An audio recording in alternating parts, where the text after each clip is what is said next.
Bonjour à tous, aujourd'hui je vous emmène en Ukraine pour un reportage spécial. Je suis parti à la rencontre de ceux qui subissent la guerre depuis bientôt plus de 3 ans. Elle perturbe leur quotidien, leur train de vie, leurs habitudes, leurs études. Comment vivre dans un pays en guerre et surtout, quel avenir pour la jeune génération?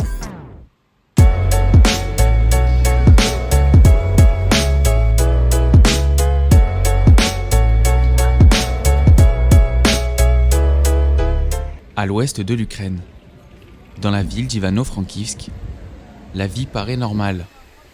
Difficile de se croire dans un pays en guerre. Mais quand le calme est trop présent,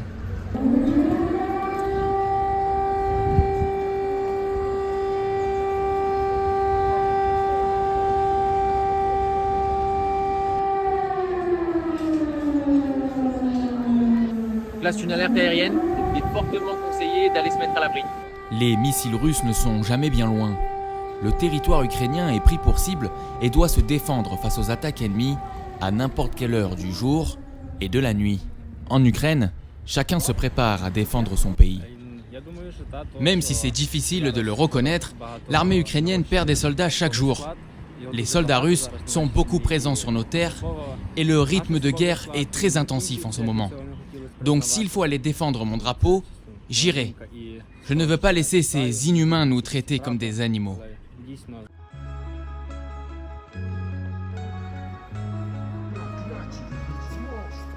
À l'ouest du pays, la vie continue presque normalement malgré la guerre. Mais la situation à l'est est plus délicate avec des bombardements quotidiens.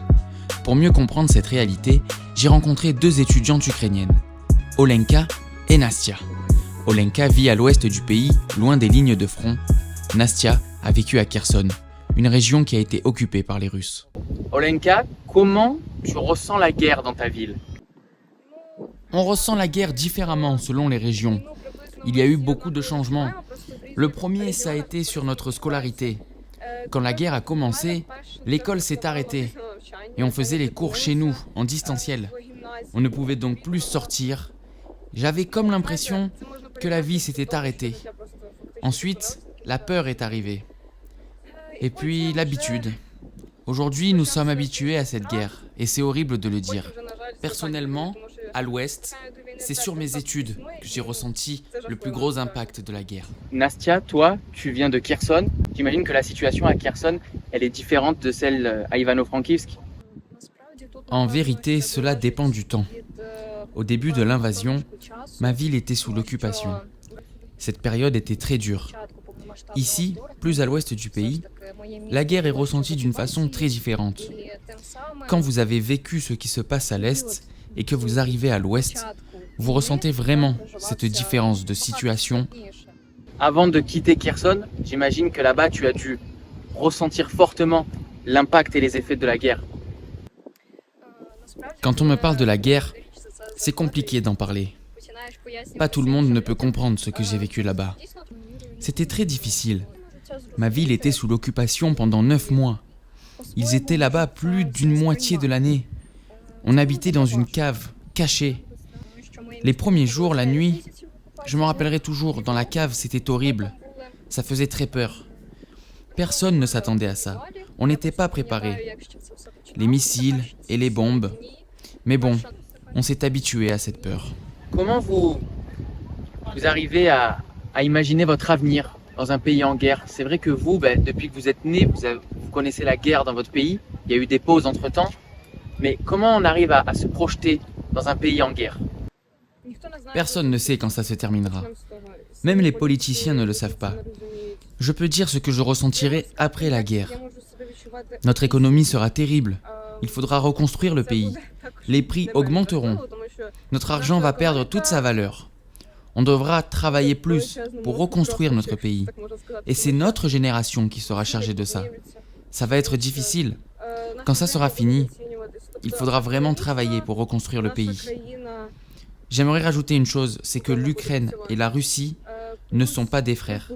Et la paix ne sera jamais possible d'aucune façon entre ces 2 pays. Cela dure depuis des siècles et on n'apprend pas de nos erreurs. J'espère que cette fois-ci, on retiendra la leçon et on apprendra de nos erreurs qu'aucune paix n'est possible avec la Russie. J'aimerais que la guerre se termine au plus vite. On souhaite de la force pour toute notre population et on aura besoin de cette force pour se redresser. J'aimerais beaucoup ressentir un soulagement quand la guerre sera finie, se dire que ça y est, ça sera plus facile. Mais ça ne sera pas le cas. Notre pays sera détruit. Il faudra se relever économiquement, moralement, offrir une nouvelle vie à cette nation.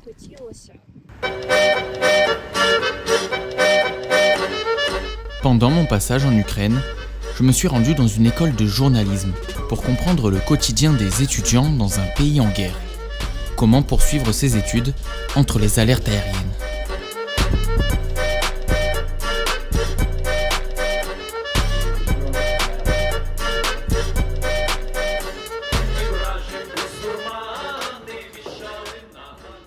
Comment la guerre peut perturber la scolarité des étudiants?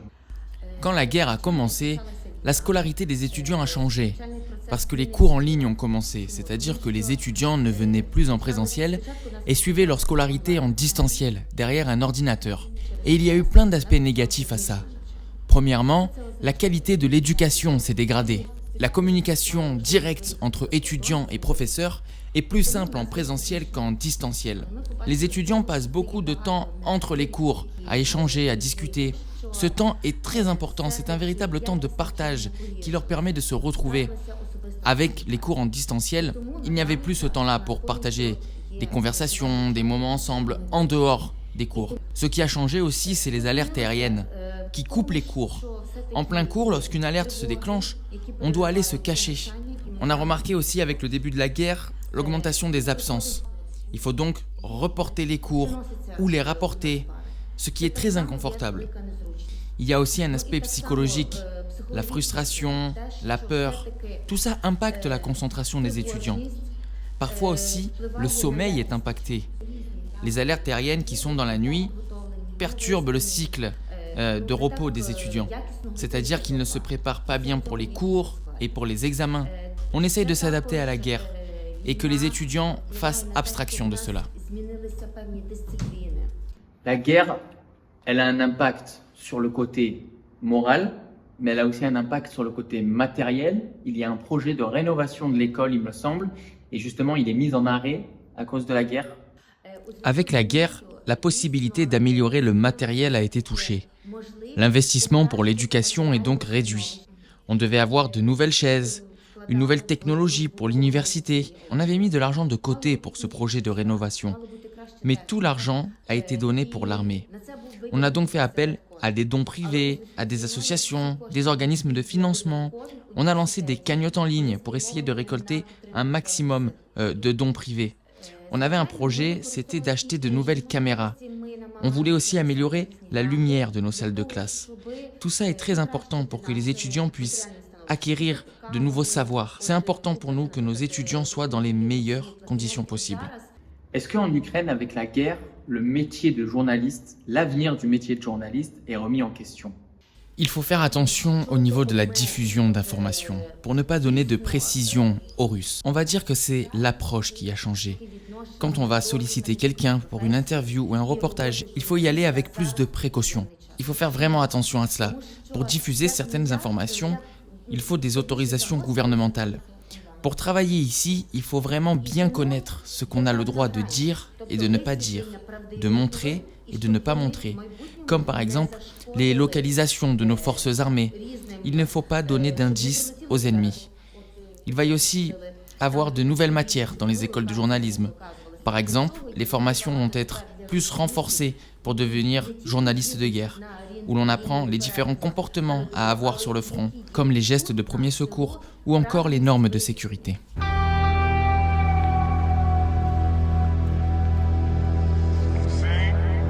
Depuis bientôt 3 ans, si l'avenir de l'Ukraine reste incertain, la détermination et la confiance du peuple ukrainien à se reconstruire restent indéniables. Malgré de nombreux défis, le pays se bat pour un avenir de paix et de reconstruction. Un long chemin où chaque jour compte.